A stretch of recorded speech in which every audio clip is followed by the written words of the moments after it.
Hello mga kuis. Kahit alam kong ulan, bumabak ako dito sa biyahe. Wait a minute. Who are Yun you? mga kuis, mukhang maswerte tayo ngayon. Alas 8 pa lang, pinasukan agad tayo ng booking. Pero long ride. Pero okay lang, palag-palag na to. Maaga pa naman eh. At dito nga pala mga kuis, yung pick up location ni passengers sa may simbahan sa Santo Domingo. Habang inaantay ko nga as passenger, nagdasal muna ako saglit para rin sa ligtasan natin to.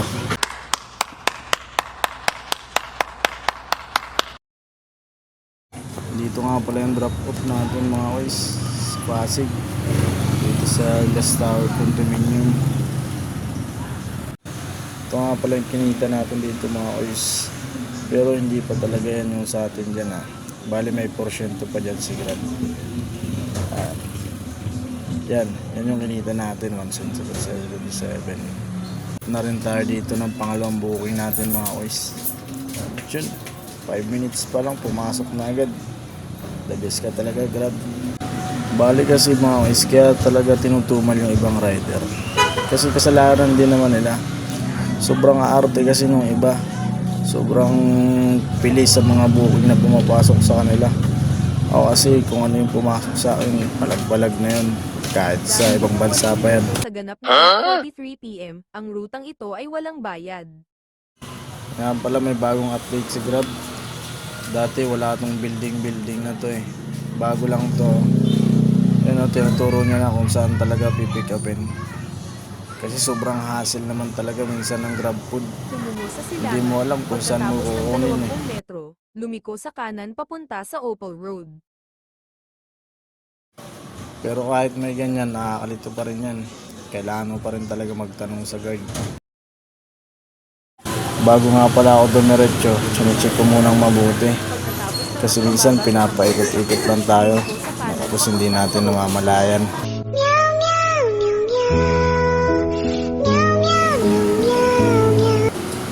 Yun, nandito na tayo sa SM Mega Mall. Kahanapan na. Ito pa mga kuis, yung ibang mga Grab rider ayaw pumake up sa ganitong SM Mega Mall, sa mga mall-mall na yan. Halimbawa na lang ng mga Trinoma, SM North, yung mga malalaking mall, yung mahahassle ka sa paghahanap. Nandito na nga rin pala ako sa loob mga kuis. Hindi ko rin alam kung saan ko hahanapin yun. Pero nagtanong naman ako sa guard. Kaya yung nagsasabing matumal daw yung mga booking nila. Kasalanan din naman nila yun. Hindi kasi nila ako tinutulad eh. Sa akin kasi tatlo-tatlo.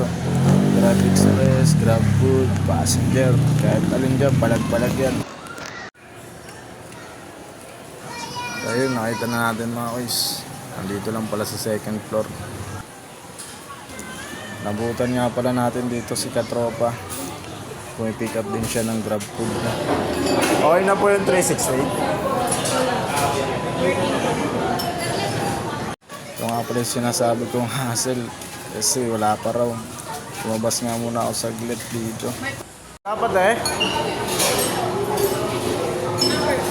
368. Hindi ang galit ha. Nagtatanong lang yan.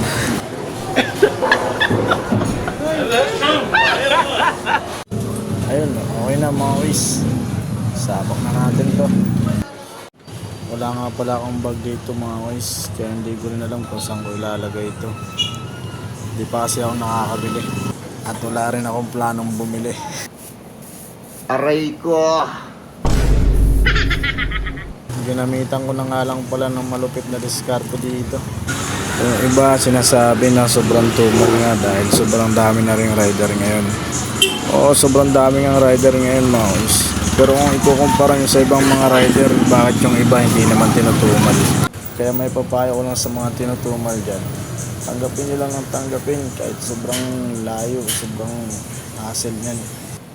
Let's go mga kuis. Deliver na natin to. Subdivision nga pala yung pagdadala natin dito. Pagpapasok nga pala sa mga ganitong subdivision, kailangan nyo munang mag-iwan ng ID. Kahit anong ID na valid. O kailangan nyo rin mag-logbook dito sa sobrang higpit ng mga subdivision.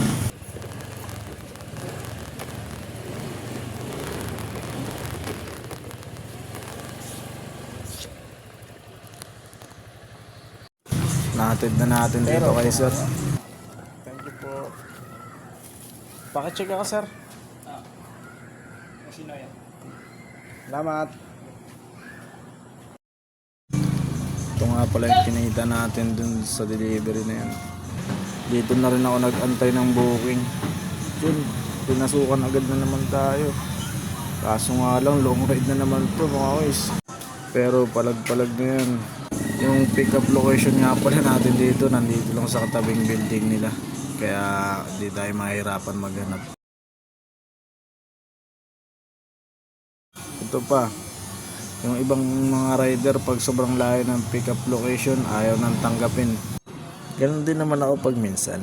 Pag minsan lang.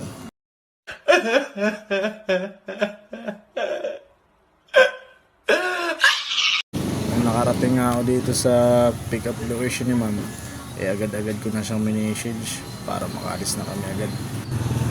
Nga pala, ina-aware ko yung bawat passenger ko na nagbibideo ako para hindi sila magalit.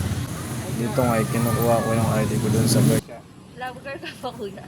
Kunyari lang.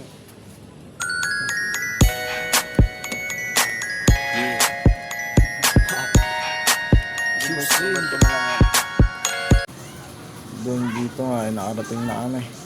Malis kami ng 9:30 doon, tapos nakarating kami dito ng 9:50. Ito naman yung kinita natin sa pangatlong booking natin mga guys. Pinasukan na nga tayo dito ng pang-apat na booking at medyo malapit-lapit lang. Kaya palag-palag na ulit yan. Nung makarating nga ako dito sa pick-up location madam, medyo madilim. Kaya ang ginawa ko maghanap ako ng medyo maliwanag para doon pumwesto para safe tayo mga boys. Kailangan nyo lang. Kaya? Kailangan mo? 2 piso lang. May bayad na. Joke lang. Hi ka. Hi ka. Shout out po. Nagbablog-vlogan na ako ma'am. Umalis tayo doon ng 9:50 at nakarating nga pala tayo ng 10:20. Medyo malayo rin pala. Ito naman yung kinita natin doon mga boys. Pagka-drop off ko nga dito kay mama, magpapahinga muna ako saglit habang nag-aantay ng pasahero ulit. Sirit ko na nga pala yung destination natin dito mga boys. Lumipat nga pala ako dito ng Tarima kasi walang pumapasok na booking pabalik sa atin mga boys. Ito yung part na mahirap talaga maghanap ng booking kasi pipiliin na yung booking mo along the way na lang. Inabot din ako ng 1 oras dito bago pasukan ng booking. Kaya ang ginawa ko, katulad ng ibang mga rider, binabaybay ko paunti-unti. From Taguig to Westwood Avenue bago tayo pinasukan ng booking dito mga boys. Buti nga lang yung pumasok na booking dito mga boys is malapit na rin sa mismong location natin. Umalis nga pala tayo din ng 11:30 at nakarating tayo ng 11:51. Medyo mabilis na yun kasi walang traffic pag ganitong oras na.